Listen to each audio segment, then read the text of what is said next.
This is Nick. This is Jack. It's Tuesday, T-Boy Tuesday, May 7th. And today's pod is the best one yet. It's a T-Boy. The top 3 pop business news stories you need to know today. Jack, I midnight movie clubbed without you this weekend, man. What did you watch late night while your wife was asleep? I did Oppenheimer like you suggested, man. You did? Finally! I got through about a fraction of it. It's funny, it's a 3-hour movie, perfectly split up into 1-hour chunks. I'm gonna get this done before the end of the year, Jack. In the meantime, happy Midnight Movie Club, happy T-Boy Tuesday. And Jack, what are the 3 stories for today's show? For our first story, Disney World just became the first U.S. theme park to receive the coveted Michelin Star. Disney got a Michelin Star because Disney is turning into Vegas. But Vegas is also turning into Disney. Which is turning into Vegas. For our second story, Warren Buffett just hosted the Coachella for Capitalism, and he finally named his successor to run Berkshire Hathaway. Yetis, get to know Greg Abel, because Greg Abel is the new Warren Buffett. And our third and final story, Duolingo stock just hit an all-time high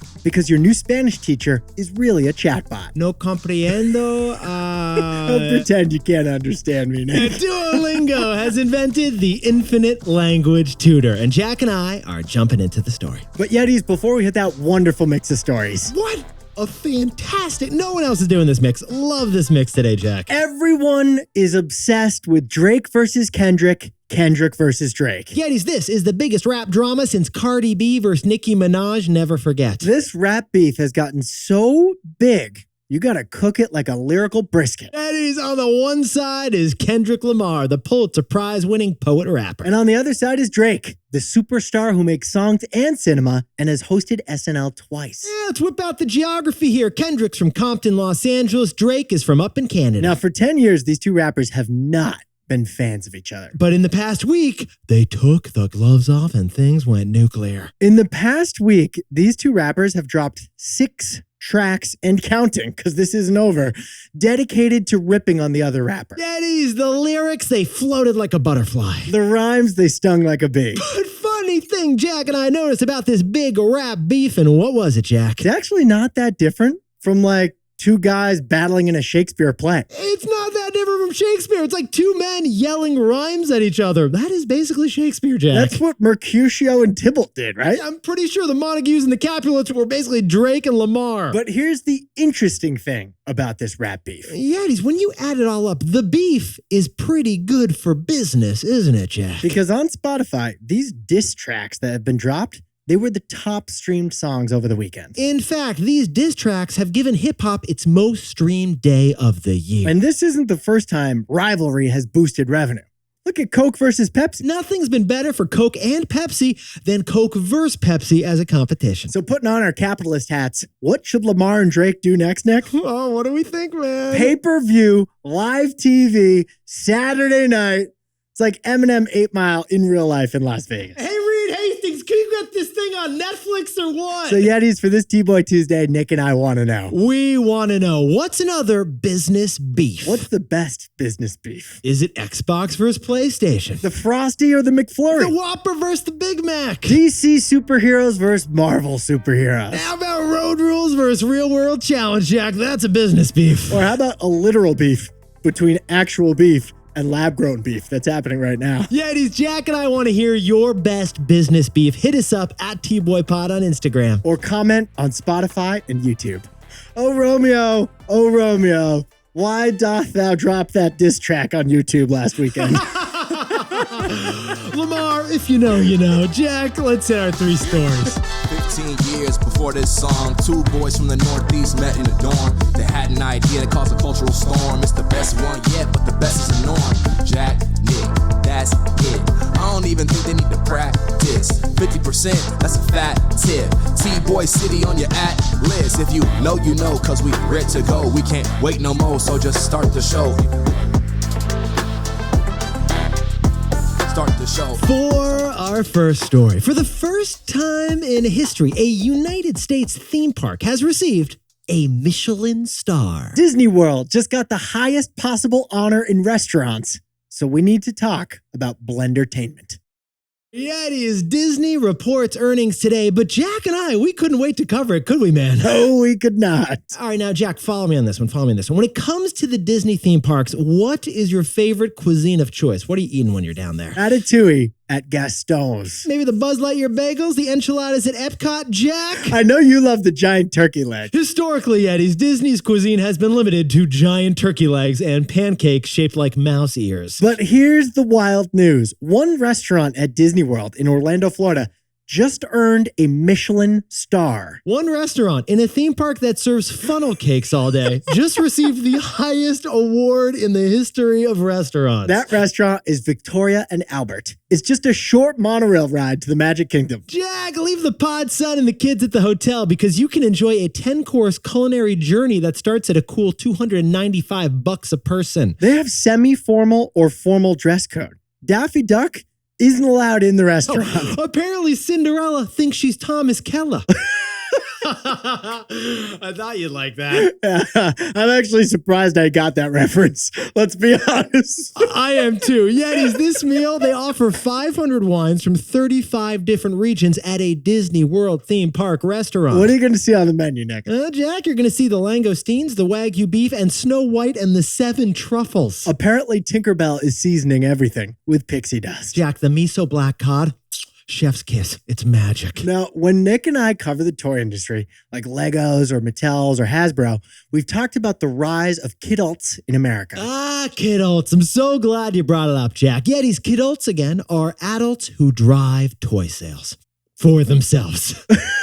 For example, 40% of Build-A-Bear sales go to adults, not children. 4 out of 10 Build-A-Bear teddy bears out there are being bought by adults just to hang out and play with themselves. Kidults are playing at Disney World, too. According to Disney World, 28% of attendees are there without children. It's usually adults going with other adults. Leave the kids at home. So what Jack and I are saying is that the kidult trend that we're seeing with like Star Wars Legos has carried over into Disney physical theme parks. And that explains why Disney World has a restaurant that doesn't even allow children. We didn't mention this part, but this new Michelin-starred restaurant, you can't get in if you're under 10 years old. If you believe in Santa, you're not allowed inside. If you want the kids menu, you can go over and hang out in the Magic Kingdom. The new Michelin star restaurant at Disney World shows the force of the kidult trend. But Jack, one sec, I'm going to have to ask you to pause mid-turkey leg there. This also signals something bigger, doesn't it? Nick, I'm on the magic carpet. Take me to the takeaway. As long as the seafood isn't Ariel and another mermaid, Jack. Sebastian, no! So, Jack, what's the takeaway for our buddies over at Disney? The entertainment industry is experiencing Blendertainment. Yetis, Blendertainment. Blendertainment is Jack's and my term for when different entertainment starts to blend together. Is it just us? Or is Disney starting to look more and more like Las Vegas? Jack, I'm sorry, is it also just us? Or on the flip side, is Vegas starting to look a lot more and more like Disney? Think about it, Yetis. Vegas and Disney used to be polar opposites. They're kind of meeting in the middle. Vegas, it now has sports teams. Vegas has the Sphere. Vegas is even getting its own Universal theme park. While Disney has its own Michelin star restaurant and Disney's ESPN allows sports betting, and 28% of attendees are without kids. Yetis, it's also not stopping there. We're also seeing Blendertainment in other businesses too. Dave & Buster's is adding betting, so you can now gamble on a pinball game in an arcade. And at the same time, Topgolf, Bowleroo, and Putt Shack, they're merging sports with restaurants and bars. Every business now, it seems, is offering food, entertainment, and a little bit of vice too. Well, they try to cater to adults and kids at the exact same time. Dave & Buster's is looking like Vegas. Vegas is looking like Disney World. Disney World is looking like Paris. Add it all up, and that is Blendertainment. Blendertainment. If you're feeling lost, so are we. For our second story, Warren Buffett just named his successor, the man who will become the first new CEO of Berkshire Hathaway in 65 years. So Nick and I are asking for you, who is Greg Abel? Who are you, Greg? And can he be the next Warren Buffett? Ooh, Yetis, to answer those two huge questions, Jack and I got to talk about the Woodstock for capitalism, or as we call it, the Coachella for capitalism. Last Saturday was the Berkshire Hathaway annual shareholder meeting in Omaha, Nebraska. Attendees who own stock came far and wide to witness Warren Buffett in person. Yeah, you slip into a more casual outfit and you sing a little discounted cash flow, baby. Isn't that right? Now, Nick and I respect and admire what Warren Buffett has built and the way that he's built it. Yes, we do, Jack. So it was with sadness that we watched Warren Buffett host his first annual shareholder meeting without his best friend and business partner, Charlie Munger. Daddies, for 65 years, Charlie Munger has been the right-hand man, the work husband, the fellow elder to Warren Buffett. He and Warren were the team. Together, Charlie and Warren built Berkshire Hathaway into a $900 billion company. Jack, could you sprinkle on some context for us over there? That's the 7th most valuable company in America, and it's the #1 most valuable non-tech company in America.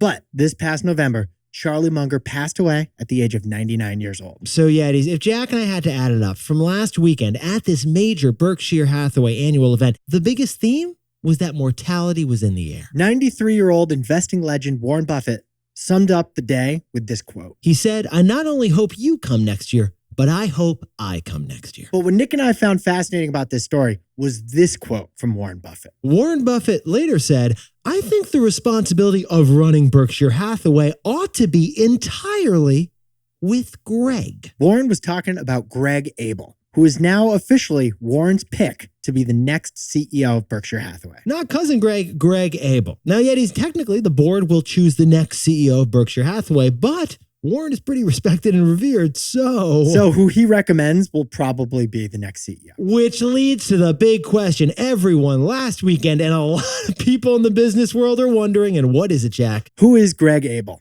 Who is the man who could become the king of Berkshire Hathaway? Well, Jack and I jumped in TBOY style. And Jack, do you know what I noticed on Greg's LinkedIn? He's born in Canada? Actually, no, nothing. He doesn't have a LinkedIn. Oh, really?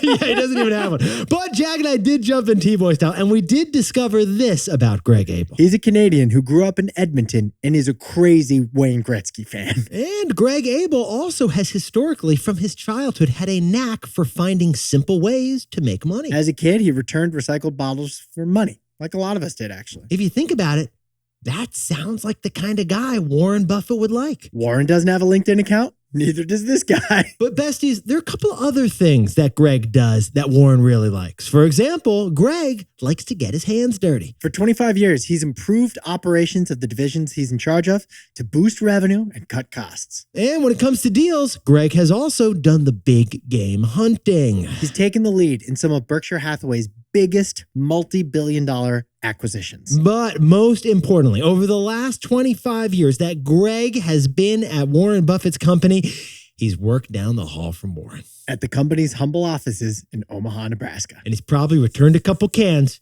just to make a few extra cents. But he made sure to do it when Warren would notice. And that's why he's getting promoted. So Jack, what's the takeaway for all our buddies interested in leadership? The next leader is more important than the current leader. Yeah, Jack and I have told you about this before, but stocks are all about the future. Like a company's stock price, according to finance, is based on its future profits. That's why today's CEO is actually less important than tomorrow's CEO. Yeah, and interestingly, Jack and I have seen some companies thrive with CEO succession, mainly in big tech. Google, Apple, and Amazon have all soared to higher heights than ever, with newish CEOs who did not found the companies. But Jack and I have also seen a whole bunch of succession slip-ups. Look at Disney, Starbucks, and Nike. They're all struggling right now with the CEOs who haven't been up to the task. That is exactly why Warren Buffett is picking a 25-year man to continue his investment legacy. Greg Abel is like King Charles. He's been waiting in line forever, just soaking up the Queen's wisdom when she was in the same room as him. Warren has invested so much time in training and grooming Greg Abel. Because tomorrow's CEO is more important than today's CEO. For our third and final story, it's Duolingo. Duolingo stock is at an all-time high, despite the threat of artificial intelligence. Because Duolingo is making AI an asset, not an adversary. All right, Jack, first date, the new humble brag. What are you going to drop, man? Some French words? I think just your streak. 14 days and I haven't lost a Duolingo challenge yet, baby. Well, tomorrow, Duolingo announces their first quarterly earnings. They'll tell us how many monthly active learners are learning on their platform. And As of last year, Yeti, 74 million humans are practicing French on Duolingo so they can feel a little fancy watching those Paris Olympics this summer. Oui, oui. Oh, il a gagné la médaille d'or. Oh, t'as raison. Now, what we're impressed by is the shockingly consistent growth of Duolingo. Get this, 40% or more sales growth every quarter since 2021 when they IPO'd. 40% each quarter. That is quite a streak. We're also shocked by their shockingly consistent profitability. They've been profitable 3 quarters in a row. This company is getting a 5 on that AP Spanish exam. And the reason we're all so shocked about Duolingo stock and profits and revenues at an all-time high, what is it, Jack? We're shocked because of the threat of AI. Yeah, AI. Yetis, you'd think that artificial intelligence could make foreign language learning absolutely obsolete. We can imagine a future where you pop a ChatGPT earpiece into your ear and it live translates what the French person is speaking to you in French directly into your ear. Hey Siri, can you teach me Korean instantly? Soon, we expect AI-powered real-time translation that's immediate and perfectly accurate. But apparently, despite that major existential concern, Duolingo, its customers, and Wall Street completely disagree. Here's why.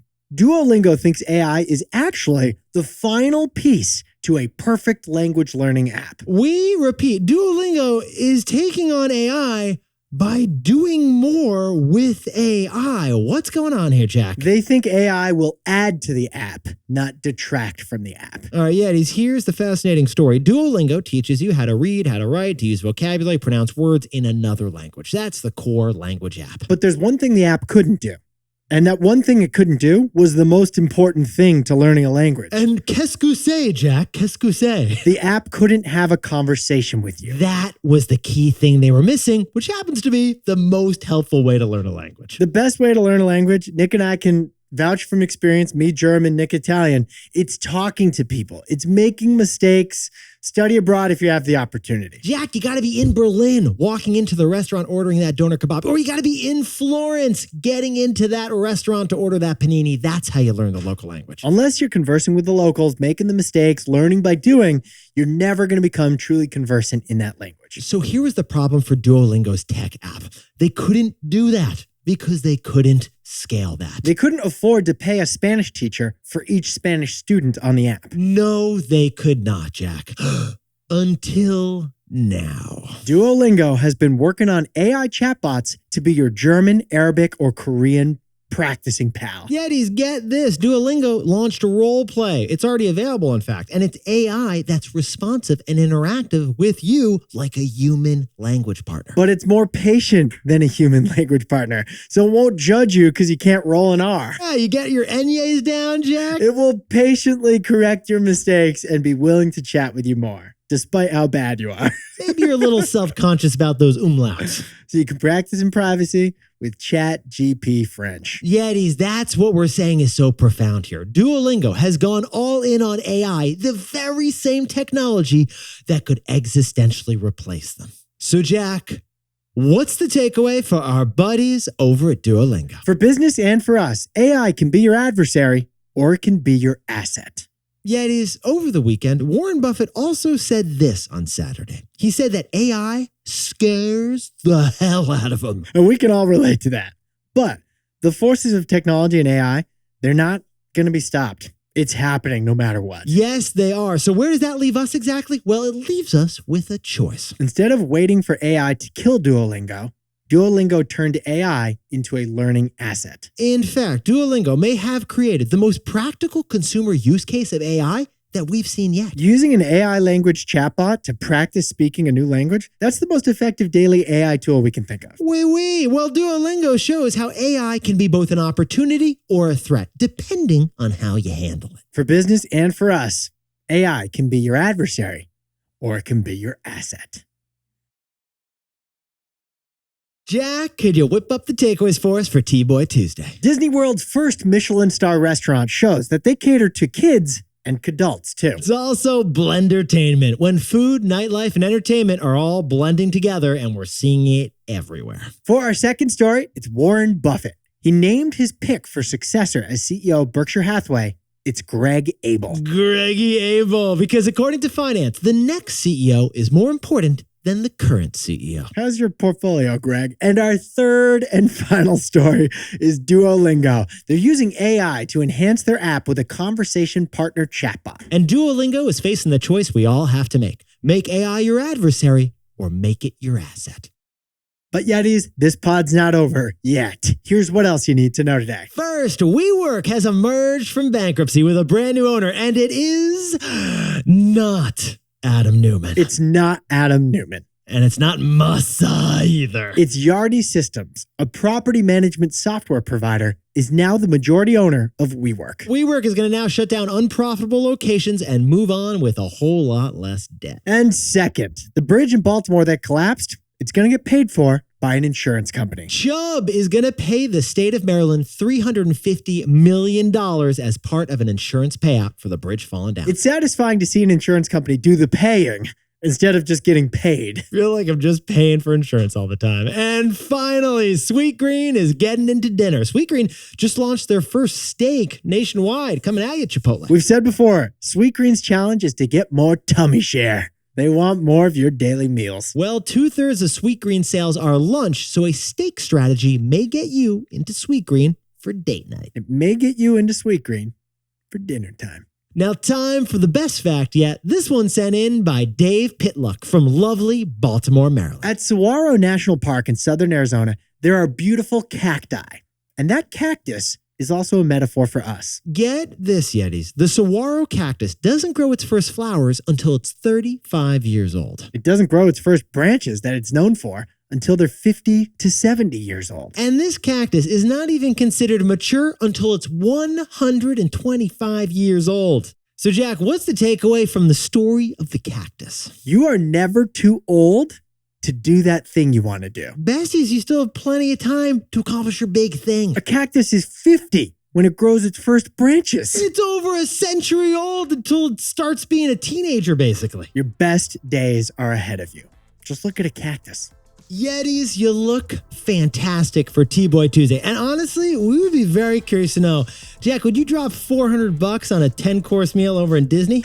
I don't think so, man. I mean, I'm not there for a Michelin star. I'm there for a turkey leg with my kids. You would walk in and just like, I'm a shareholder. I would like a free round to kick off the meal. I know that's what you would say. I'm definitely going to ask for shareholder discounts. I'm going to need to speak to a manager. Yetis, hit us up at T-Boy Potter on Spotify. If you know, you know. Happy T-Boy Tuesday. We'll see you tomorrow. I own the place.